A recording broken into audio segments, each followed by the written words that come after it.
Good afternoon and welcome to the Midday News. Here's what we have in the bulletin. Sentencing hearing for Portland businessman Everton Beach's Stoutt MacDonald postponed again. Not a good look. Opposition says Prime Minister should call the elections. And later in sports, Fraser's whip hammered by Tigres in CONCACAF Women's Championship Cup.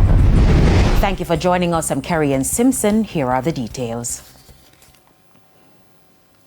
The sentencing hearing for Portland businessman Everton Beach's Stoutt MacDonald, who was convicted for the contract killing of his wife Tanya, has been postponed again. The matter is now set for September 26.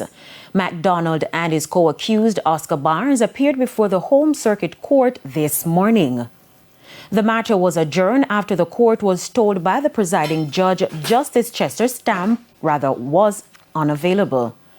A 7-member jury on March 6 found MacDonald and Barnes guilty of murder and conspiracy to commit murder. Prosecutors had reported that Tony MacDonald was killed on July 20, 2020, along the Sherwood Forest Main Road in Portland after her husband took out a contract on her life. The parliamentary opposition is again calling for Prime Minister Andrew Holness to resign or call an election to allow the Jamaican people to decide whether he should continue to lead the country. Speaking at a press briefing moments ago, opposition leader Mark Golding argued that based on the findings of the IC report, Mr. Holness has placed the country's reputation in disrepute. This is a serious blot on the country's image, both locally and internationally. It is untenable for our Prime Minister not to be in good standing with the country's Integrity Commission. We cannot go on like this. The Prime Minister must step aside now or call fresh elections so that the people have the chance to elect a new government that can take our country out of this mess. Meanwhile, King's Counsel KD Knight told journalists that the details of the report are alarming. I do not, for 1 minute, suggest guilt.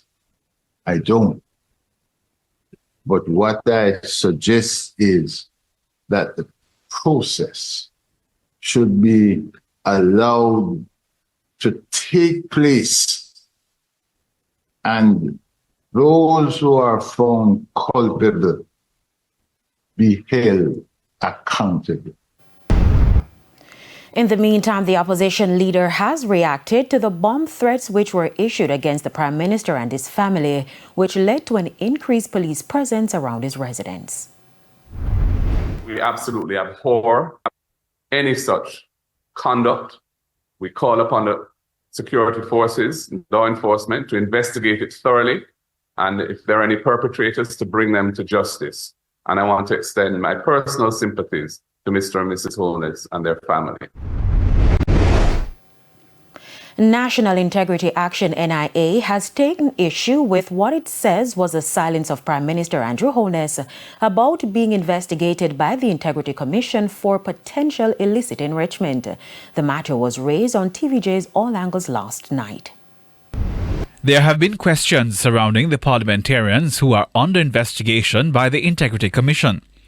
Principal Director of NIA, Daniel Archer, says the IC's report details a chronology of meetings and communication with the Prime Minister about the probe. When you look at this report, the initial communication was September 30th, 2022. Regarding the omissions in the 2021 statutory declaration.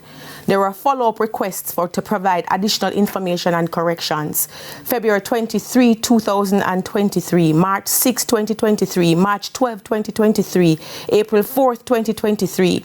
He was interviewed on January 12, 2023. Further meetings and interviews were had, and a significant meeting was had on the 31st of August, 2023. A letter was sent on May 5th, 2023. I'm going to make sure I write them down because we don't want to make no error.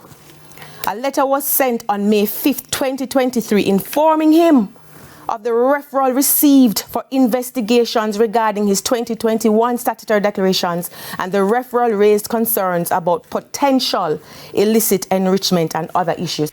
Speaking last night on TVJ's All Angles, Ms. Archer says the Prime Minister should not have kept the country in the dark about the investigation.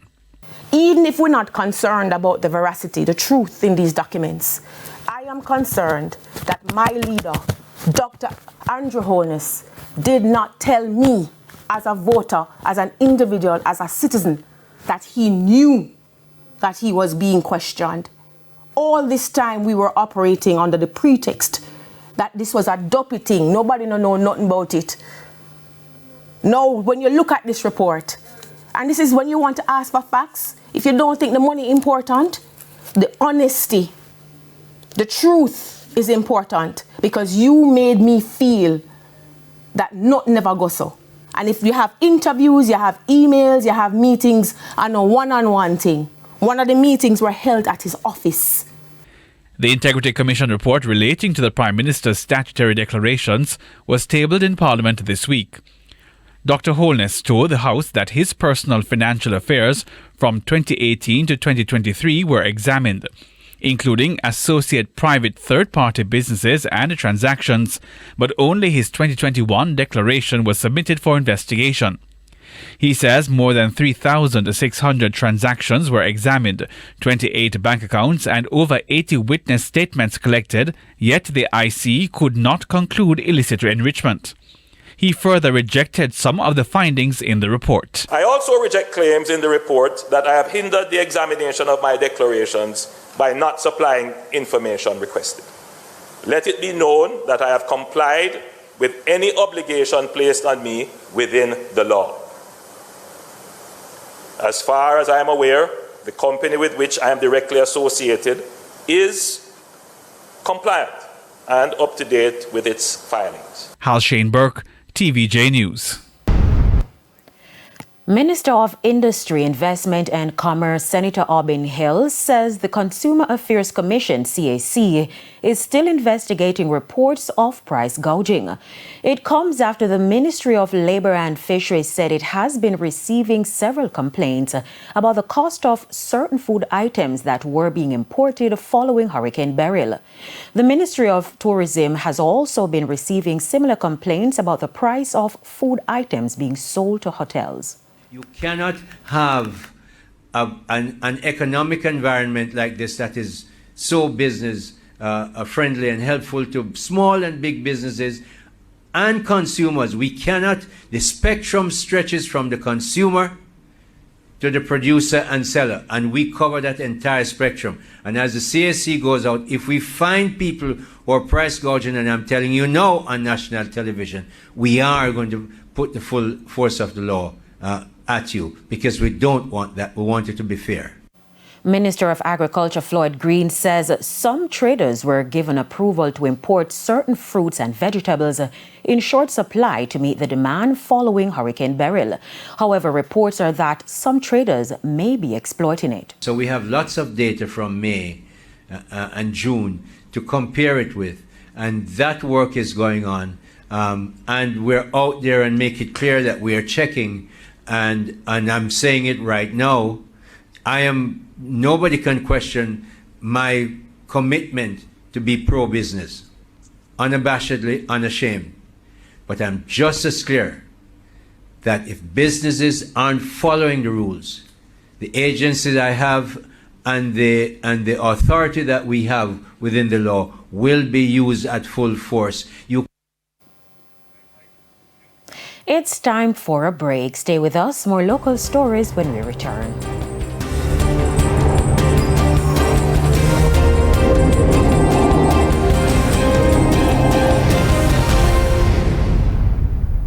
Welcome back to the Midday News. The Jamaica Public Service is this afternoon being taken to task for the lack of working street lights in St. James. O'Shane Masters reports.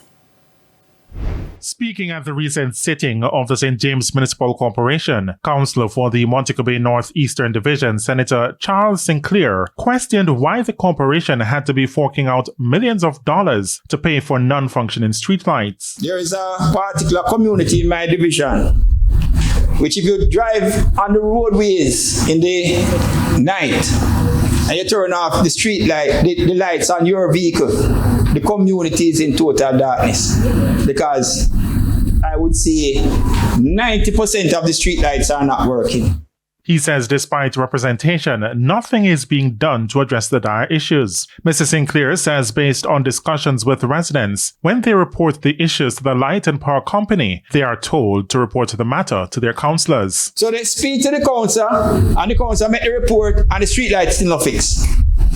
And that is an issue, because it then gives the impression that it is a council that is ineffective in respect to their representation. And that is unfortunate. He has therefore labelled as a disservice the treatment being meted out to Jamaicans by JPS. Whether the street light working or not working, JPS is collecting from the people of Jamaica. So they charge a flat rate for street lights multiplied by the number of street lights that they say exist in the parish. And that is what is billed to the municipal corporation. To this end, he's moved a resolution for the electricity provider to provide an explanation. But he has taken it further. And we are asking if we can get a response from the senior management of JPS that we seek to invoke for ourselves, the municipal corporation as a customer, on behalf of the councils representing the residents of the various communities, that we are making a complaint that there needs to be an inquiry, because I believe there's a systematic problem in the Jamaica Public Service that needs to be looked at and addressed appropriately. O'Shane Masters, TVJ News. It's now time for the Business Minute. There was a 5% increase in the value of consumer goods imported for the first 4 months of this year. The Statistical Institute of Jamaica says these imports were valued at $643 million compared with the $609.5 million recorded in the similar period last year. The upward movement was due to increases in all subcategories. Imports for the group of food, including beverages mainly for household consumption, increased by 5% to $393 million. Spending on non-durable goods coming into the country rose by 10% to $133 million. Stoutt says this was largely attributed to increased imports of medicinal and pharmaceutical products. The U.S. Federal Reserve announced a supersized interest rate cut on Wednesday. The bold but not unexpected half-point reduction is the first interest rate cut since March 2020. Speaking Wednesday, Fed Chair Jerome Powell justified the move. Today, the Federal Open Market Committee decided to reduce the degree of policy restraint by lowering our policy interest rate by a 0.5 percentage point. This decision reflects our growing confidence that with an appropriate recalibration of our policy stance, strength in the labor market can be maintained in a context of moderate growth and inflation moving sustainably down to 2%. For the Business Minute, I'm Nikitsky Robinson. Time now for the top regional and international stories. We head to a quick break. When we come back, we'll have your midday sports report.